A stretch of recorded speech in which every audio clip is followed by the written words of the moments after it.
अस्सलामु अलैकुम वरहमतुल्लाहि वबरकातुहू। फाजिल नगर के इलाके में बल्कि ज़िला कुशीनगर में ये रिवाज है और लोगों का ये अकीदा और मानना है कि अगर किसी लड़की की शादी हो गई तो उसकी शादी के बाद जब पहली बार मुहर्रम का महीना आएगा तो वो लड़की अपने ससुराल से मायके आएगी और मायके में आ करके वो चांद देखेगी। अब यहाँ पर इलाके बटे हुए हैं, कहीं पर कुछ और रिवाज है, कहीं पर कुछ लोगों का कुछ और मानना है। कुछ इलाके ऐसे हैं जहां पर लोगों का ये मानना है कि वो लड़की अपने मायके महज चांद देखने के लिए आएगी, क्योंकि उसकी शादी के बाद पहली बार मुहर्रम का महीना आ रहा है।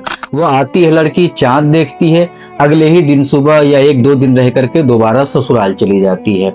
और कुछ जगहें और कुछ इलाके ऐसे हैं जहां पर यह रिवाज है कि शादी के बाद जो पहला मुहर्रम आ रहा है वो लड़की आएगी, चांद देखेगी और चांद देखने के साथ साथ मुहर्रम के शुरू के 10 दिन वो अपने मायके में गुजारेगी और 10 दिन गुजारने के बाद 11वें दिन 12वें दिन जिस दिन भी सहूलत होगी वो दोबारा अपने ससुराल चली जाएगी। अब सवाल ये पैदा होता है कि मुहर्रम के चांद के हवाले से या वो लड़की जिसकी नई नई शादी हुई है उसके ताल्लुक से जो ये लोगों में रिवाज पड़ चुका है और लोगों के अलग अलग जो एतकादात और अलग अलग सोच और फिक्र है, शरीयत इसके बारे में क्या कहती है और हमारा मजहब इस्लाम क्या रहनुमाई करता है, तो इसका सीधा सा जवाब यह है, इसकी हमारी शरीयत में कोई असल नहीं है, इसकी कोई हकीकत नहीं है। लोगों ने अपनी तरफ से गढ़ लिया है, लोगों ने अपनी तरफ से बना लिया है।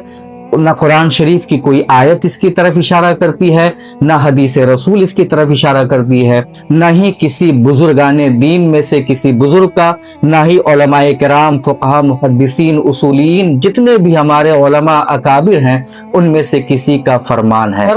इस्लाम में ऐसा कुछ भी नहीं है। अब सवाल मैं उन लोगों से करना चाहूंगा कि जो लोग इसको जरूरी समझते हैं, आखिर उन्होंने इसको जरूरी कैसे समझा?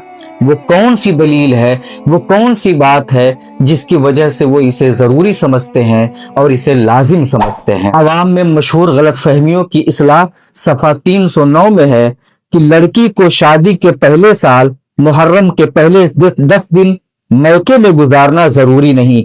इस तरह की रस्मों को लोगों ने अपनी तरफ से कायम कर लिया है, शरीयत में इसकी कोई असल नहीं है।